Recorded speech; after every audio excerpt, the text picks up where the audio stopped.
Hello दोस्तों, नमस्कार। क्या हाल है? आइए जानते हैं आज की यूपी की 25 अति महत्वपूर्ण खबरों को सिर्फ 10 मिनट में, जो सीधे आपके काम की और आपके जानने लायक होने वाली है। तो चलिए बिना देर किए खबरों की इस जबरदस्त बुलेटिन में आगे बढ़ते हैं।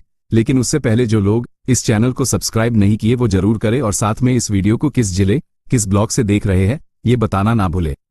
चलिए दोस्तों, अगला अपडेट देखिए। उत्तर प्रदेश में टीईटी अनिवार्यता से प्रभावित शिक्षकों को लेकर एक बार फिर उम्मीद की किरण जगी है और इस मुद्दे पर शिक्षक संगठनों ने योगी सरकार का आभार भी जताया है। प्रभावित शिक्षकों का कहना है कि सरकार ने उनके लंबे समय से चले आ रहे मामले को गंभीरता से सुना है और समाधान की दिशा में सकारात्मक संकेत दिए हैं। यह मामला उन शिक्षकों से जुड़ा है जो वर्षों से विद्यालयों में सेवाएं दे रहे हैं, लेकिन टीईटी की अनिवार्यता के कारण उनके पद और भविष्य को लेकर असमंजस बना हुआ था। हाल के महीनों में इस विषय को लेकर लगातार मांग उठती रही और विभिन्न स्तरों पर प्रतिनिधिमंडलों ने सरकार से राहत देने की अपील की थी। अब सरकार की ओर से मिले आश्वासनों के बाद शिक्षकों के बीच विश्वास बढ़ा है और उन्हें अपने भविष्य को लेकर नई उम्मीद दिखाई दे रही है। शिक्षक संगठनों का मानना है कि अनुभव और सेवा अवधि को ध्यान में रखते हुए व्यवहारिक समाधान निकाला जा सकता है। और वहीं प्रयागराज मेट्रो परियोजना को लेकर बड़ा बदलाव सामने आया है, जिसमें प्रस्तावित नेटवर्क को बढ़ाकर लगभग 65 किलोमीटर का पूर्ण मेट्रो सिस्टम बनाने की योजना तैयार की गई है। इस विस्तारित परियोजना में परेड ग्राउंड को मुख्य इंटरचेंज और केंद्रीय स्टेशन हब के रूप में विकसित करने का प्रस्ताव रखा गया है। पहले प्रयागराज में सीमित दायरे की मेट्रो व्यवस्था पर विचार किया जा रहा था,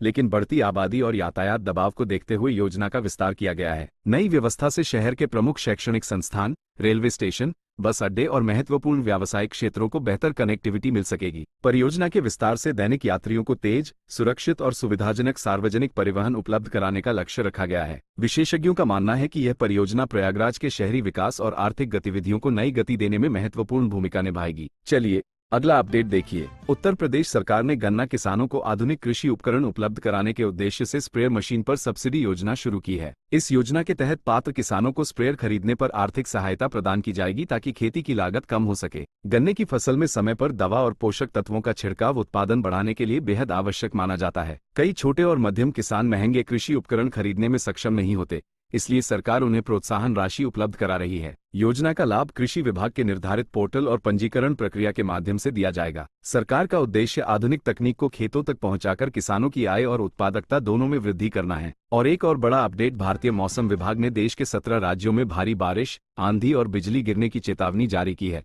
जिसमें उत्तर प्रदेश भी शामिल है। मौसम विभाग के अनुसार मानसून की सक्रियता और पश्चिमी विक्षोभ के प्रभाव से कई क्षेत्रों में मौसम तेजी से बदल सकता है। उत्तर प्रदेश में फिलहाल भीषण गर्मी और लू का असर बना हुआ है, लेकिन अगले कुछ दिनों में मौसम राहत देने वाला हो सकता है। प्रदेश के अनेक जिलों में तेज हवाओं के साथ बारिश की संभावना जताई गई है, जिससे तापमान में गिरावट दर्ज हो सकती है। पहाड़ी राज्यों में भारी वर्षा और भूस्खलन की आशंका को देखते हुए प्रशासन को सतर्क रहने की सलाह दी गई है। मौसम विशेषज्ञों का कहना है कि बारिश शुरू होने के बाद लोगों को गर्मी से काफी राहत मिलने की उम्मीद है। और खबरों में आगे बढ़े इससे पहले विश्वविद्यालय अनुदान आयोग यानी यूजीसी ने सभी विश्वविद्यालयों और उच्च शिक्षण संस्थानों को 30 जून तक विद्यार्थियों के शैक्षणिक अभिलेख अपलोड करने का निर्देश दिया है। यह निर्देश परीक्षा वर्ष 2025 से संबंधित अंकपत्र, ग्रेड शीट और क्रेडिट विवरण को एबीसी प्लेटफॉर्म पर अपलोड करने के लिए जारी किया गया है। यूजीसी ने स्पष्ट किया है कि 30 जून अंतिम समय सीमा होगी और इसके बाद नए रिकॉर्ड अपलोड करने का अवसर नहीं दिया जाएगा। ये पहल राष्ट्रीय शिक्षा नीति के तहत विकसित एकेडमिक बैंक ऑफ क्रेडिट व्यवस्था को मजबूत बनाने के उद्देश्य से की जा रही है। रिकॉर्ड अपलोड होने से विद्यार्थियों को क्रेडिट ट्रांसफर, क्रेडिट संग्रहण और अन्य शैक्षणिक सेवाओं का लाभ आसानी से मिल सकेगा। आयोग ने सभी कुलपतियों, निदेशकों और प्राचार्यों को समय रहते लंबित कार्य पूरा करने के निर्देश दिए हैं। और इससे एक दिन पहले अभी आपको पता होगा, सऊदी अरब और तुर्की ने ऐतिहासिक हिजाज रेलवे परियोजना को आगे बढ़ाने के लिए महत्वपूर्ण समझौते पर हस्ताक्षर किए हैं, जिससे क्षेत्रीय व्यापार और परिवहन को नई दिशा मिलने की उम्मीद है। ये परियोजना करीब 125 वर्ष पुराने हिजाज रेलवे मार्ग को आधुनिक स्वरूप में विकसित करने से जुड़ी हुई है। हिजाज रेलवे का निर्माण उस दौर में हुआ था जब यह मार्ग अरब क्षेत्र के प्रमुख शहरों और व्यापारिक केंद्रों को जोड़ने का काम करता था। नई योजना का उद्देश्य खाड़ी क्षेत्र से यूरोप तक माल परिवहन को तेज और अधिक प्रभावी बनाना है। विशेषज्ञों का मानना है कि यह परियोजना होर्मुज जलमरुमध्य पर निर्भरता कम करने में भी मदद कर सकती है। इस समझौते को मध्य पूर्व में आर्थिक सहयोग और कनेक्टिविटी बढ़ाने की दिशा में एक बड़े कदम के रूप में देखा जा रहा है। चलिए अगली खबर आ रही है। देखिए, उत्तर प्रदेश पंचायत चुनावों की तैयारियों के बीच राज्य निर्वाचन आयोग ने अंतिम मतदाता सूची जारी कर दी है। नई सूची में लाखों नए मतदाताओं को शामिल किया गया है, जबकि मृत, स्थानांतरित और डुप्लीकेट प्रविष्टियों को हटाया गया है। आयोग के अनुसार मतदाता सूची को अधिक पारदर्शी और सटीक बनाने के लिए व्यापक सत्यापन अभियान चलाया गया था। इस बार मतदाताओं को नई पहचान प्रणाली के तहत विशेष पहचान संख्या भी उपलब्ध कराई जा रही है। ग्राम पंचायतों का पिछला कार्यकाल समाप्त होने के बाद अब चुनावी प्रक्रिया तेज हो गई है। अंतिम मतदाता सूची जारी होने के साथ ही पंचायत चुनावों की तैयारियां निर्णायक चरण में पहुंच गई हैं। और वहीं वाराणसी में सावन माह से पहले मांस, मछली और पोल्ट्री की दुकानों को शहर के बाहर निर्धारित क्षेत्रों में स्थानांतरित करने की तैयारी शुरू कर दी गई है। नगर निगम की योजना के अनुसार इन दुकानों को चरणबद्ध तरीके से शहर की सीमा से बाहर स्थापित किया जाएगा। प्रशासन का कहना है कि यह निर्णय धार्मिक आस्था, स्वच्छता और बेहतर प्रबंधन को ध्यान में रखकर लिया गया है। वाराणसी को देश के प्रमुख धार्मिक नगरों में गिना जाता है, जहां सावन के दौरान बड़ी संख्या में श्रद्धालु पहुंचते हैं। हालांकि इस फैसले को लेकर व्यापारियों और कुछ स्थानीय लोगों ने रोजगार तथा व्यापार पर प्रभाव की चिंता भी जताई है। आने वाले महीनों में इस योजना को लागू करने के लिए विस्तृत कार्ययोजना तैयार की जाएगी। देखिए दोस्तों, एक तो मेरठ में प्रवर्तन निदेशालय यानी ईडी ने एक सेवानिवृत्त सैनिक के आवास पर छापेमारी कर जांच कार्रवाई को अंजाम दिया है। बताया जा रहा है कि यह कार्रवाई आर्थिक लेनदेन और संबंधित दस्तावेजों की जांच के सिलसिले में की गई है। ईडी देश भर में वित्तीय अनियमितताओं और धन शोधन से जुड़े मामलों की जांच करने वाली प्रमुख एजेंसी है। जांच टीम ने मौके पर पहुंचकर कई दस्तावेजों और डिजिटल रिकॉर्ड की पड़ताल की है। फिलहाल एजेंसी की ओर से मामले की विस्तृत जानकारी सार्वजनिक नहीं की गई है। इस कार्रवाई के बाद क्षेत्र में चर्चा का माहौल बना हुआ है और लोग आगे की जांच रिपोर्ट का इंतजार कर रहे हैं। राइट, तो चलिए आगे बढ़े। एक और अपडेट देखिए दोस्तों, प्रधानमंत्री नरेंद्र मोदी के सबसे लंबे समय तक निर्वाचित प्रधानमंत्री रहने के रिकॉर्ड पर शिवसेना सांसद प्रियंका चतुर्वेदी की प्रतिक्रिया सामने आई है। उन्होंने कहा कि प्रधानमंत्री इस उपलब्धि के लिए बधाई के पात्र हैं क्योंकि देश को राजनीतिक स्थिरता मिली है। साथ ही उन्होंने ये भी कहा कि जनता से किए गए वादों को पूरा करना भी उतना ही महत्वपूर्ण है। 10 जून को प्रधानमंत्री मोदी ने लगातार निर्वाचित प्रधानमंत्री के रूप में नया रिकॉर्ड स्थापित किया है। इस उपलब्धि को लेकर देश और विदेश से भी विभिन्न नेताओं की प्रतिक्रियाएं सामने आ रही हैं।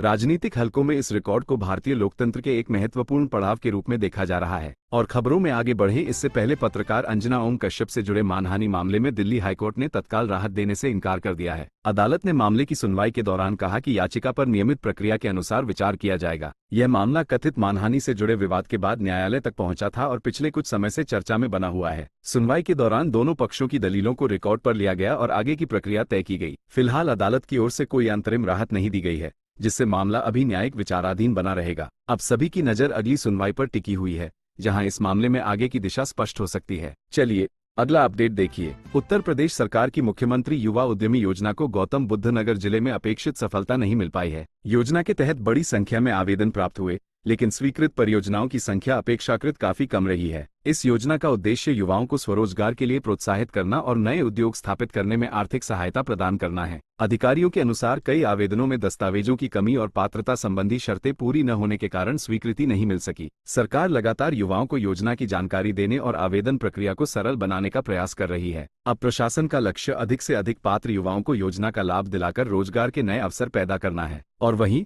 मौसम विभाग ने उत्तर प्रदेश, दिल्ली, चंडीगढ़ सहित कई राज्यों के लिए अगले 7 दिनों का वर्षा पूर्वानुमान जारी किया है। विभाग के अनुसार कई क्षेत्रों में गरज चमक, तेज हवाओं और बारिश की गतिविधियां देखने को मिल सकती हैं। बीते कुछ दिनों से उत्तर भारत के अधिकांश हिस्से भीषण गर्मी और लू की चपेट में रहे हैं, जिससे लोगों को काफी परेशानी हुई है। मौसम वैज्ञानिकों का कहना है कि बदलते मौसम के कारण तापमान में धीरे धीरे गिरावट दर्ज हो सकती है। कुछ स्थानों पर भारी बारिश और बिजली गिरने की आशंका को देखते हुए लोगों को सतर्क रहने की सलाह दी गई है। बारिश का ये दौर किसानों और आम नागरिकों दोनों के लिए गर्मी से राहत लेकर आ सकता है। और एक और बड़ा अपडेट, सोशल मीडिया पर प्रधानमंत्री नरेंद्र मोदी के नाम से महिलाओं से सोना बेचकर पैसा बैंक में जमा करने की अपील वाला एक संदेश तेजी से वायरल हो रहा है। इस दावे की जांच के बाद प्रेस सूचना ब्यूरो यानी पीआईबी ने इसे पूरी तरह फर्जी और भ्रामक बताया है। पीआईबी ने स्पष्ट किया है कि प्रधानमंत्री की ओर से ऐसा कोई बयान या अपील जारी नहीं की गई है। हाल के वर्षों में सोशल मीडिया पर फर्जी संदेशों और एडिट किए गए दावों के प्रसार के मामले लगातार सामने आते रहे हैं। सरकारी एजेंसियों ने लोगों से किसी भी सूचना पर विश्वास करने से पहले उसकी आधिकारिक पुष्टि करने की अपील की है।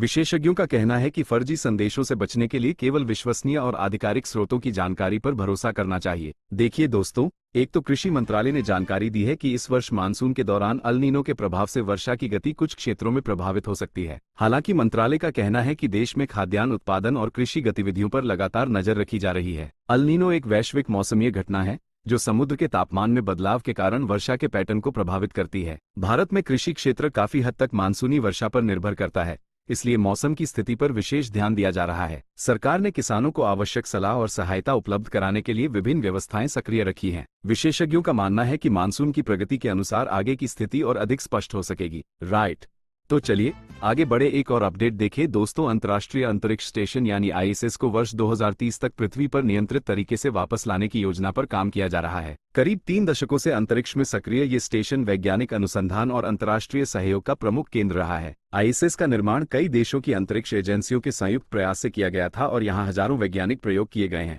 निर्धारित योजना के तहत इसके उपयोग की अवधि पूरी होने के बाद इसे सुरक्षित तरीके से पृथ्वी के वातावरण में प्रवेश कराया जाएगा। अंतरिक्ष एजेंसियां इस पूरी प्रक्रिया को नियंत्रित और सुरक्षित बनाने के लिए विस्तृत तकनीकी तैयारियां कर रही हैं। वैज्ञानिकों का कहना है कि आईएसएस का योगदान अंतरिक्ष अनुसंधान के इतिहास में हमेशा एक महत्वपूर्ण उपलब्धि के रूप में याद किया जाएगा। चलिए अगला अपडेट देखिए। केंद्रीय पेट्रोलियम मंत्री हरदीप सिंह पुरी ने होर्मुज जलमरुमध्य को लेकर बड़ा बयान देते हुए कहा है कि भारत को इस मार्ग से किसी प्रकार का अतिरिक्त टोल शुल्क नहीं देना पड़ता है। उन्होंने ये भी कहा कि ईरान हमेशा भारत के प्रति सहयोगात्मक रवैया रखता आया है और दोनों देशों के संबंध लंबे समय से मजबूत रहे हैं। होर्मुज जलमरुमध्य दुनिया के सबसे महत्वपूर्ण तेल परिवहन मार्गों में गिना जाता है, जहां से वैश्विक ऊर्जा आपूर्ति का बड़ा हिस्सा गुजरता है। हाल के दिनों में पश्चिम एशिया में बढ़ते तनाव के कारण इस मार्ग की सुरक्षा को लेकर अंतर्राष्ट्रीय स्तर पर चर्चा तेज हुई है। भारत अपनी ऊर्जा जरूरतों का बड़ा हिस्सा खाड़ी देशों से आयात करता है, इसलिए इस क्षेत्र की स्थिरता बेहद महत्वपूर्ण मानी जाती है। विशेषज्ञों का मानना है कि मौजूदा परिस्थितियों के बावजूद भारत अपनी ऊर्जा आपूर्ति को सुरक्षित बनाए रखने के लिए लगातार रणनीतिक कदम उठा रहा है। और वहीं उत्तर प्रदेश सरकार प्रदेश की आउटसोर्सिंग व्यवस्था में बड़े बदलाव की तैयारी कर रही है ताकि भर्ती प्रक्रिया को अधिक पारदर्शी और जवाबदेह बनाया जा सके। नई व्यवस्था के तहत कर्मचारियों की नियुक्ति, भुगतान और निगरानी से जुड़ी प्रक्रियाओं को अधिक व्यवस्थित किया जाएगा। लंबे समय से आउटसोर्सिंग कर्मचारियों की नियुक्तियों में पारदर्शिता और अनियमितताओं को लेकर सवाल उठते रहे हैं। सरकार का उद्देश्य ये सुनिश्चित करना है कि योग्य उम्मीदवारों को निष्पक्ष तरीके से अवसर मिल सके। इसके लिए डिजिटल प्रणाली और केंद्रीकृत निगरानी तंत्र को भी मजबूत करने पर विचार किया जा रहा है। नई नीति लागू होने के बाद लाखों आउटसोर्स कर्मचारियों और अभ्यर्थियों को सीधा लाभ मिलने की उम्मीद है। और एक और बड़ा अपडेट, नोएडा इंटरनेशनल एयरपोर्ट को बेहतर सार्वजनिक परिवहन सुविधा से जोड़ने के लिए बोटेनिकल गार्डन से जेवर एयरपोर्ट तक बस सेवा शुरू करने की योजना बनाई गई है। ये सेवा यात्रियों को सीधे एयरपोर्ट तक पहुंचाने के उद्देश्य से तैयार की जा रही है ताकि निजी वाहनों पर निर्भरता कम हो सके। नोएडा इंटरनेशनल एयरपोर्ट को देश की सबसे बड़ी उभरती हवाई परियोजनाओं में शामिल माना जा रहा है। एयरपोर्ट के संचालन शुरू होने से पहले ही सड़क और सार्वजनिक परिवहन नेटवर्क को मजबूत करने पर तेजी से काम किया जा रहा है। प्रस्तावित बस सेवा से नोएडा, ग्रेटर नोएडा और आसपास के क्षेत्रों के यात्रियों को काफी सुविधा मिलने की उम्मीद है। प्रशासन का मानना है कि बेहतर कनेक्टिविटी एयरपोर्ट के संचालन को और अधिक प्रभावी बनाएगी। देखिए दोस्तों, एक तो अलीगढ़ जिले के छर्रा क्षेत्र स्थित गुरुसिखंड में नए विश्वविद्यालय की स्थापना की दिशा में महत्वपूर्ण पहल शुरू हो गई है। प्रस्तावित विश्वविद्यालय के निर्माण से क्षेत्र के विद्यार्थियों को उच्च शिक्षा के नए अवसर उपलब्ध होने की उम्मीद है। वर्तमान समय में उच्च शिक्षा के लिए बड़ी संख्या में छात्रों को दूसरे शहरों का रुख करना पड़ता है। नए विश्वविद्यालय के बनने से स्थानीय स्तर पर शिक्षा, शोध और कौशल विकास को बढ़ावा मिलेगा। इसके साथ ही क्षेत्र में रोजगार के नए अवसर पैदा होने और आर्थिक गतिविधियों में वृद्धि की संभावना भी जताई जा रही है। शिक्षा जगत के जानकारों का मानना है कि यह परियोजना अलीगढ़ और आसपास के क्षेत्रों के विकास में महत्वपूर्ण योगदान दे सकती है।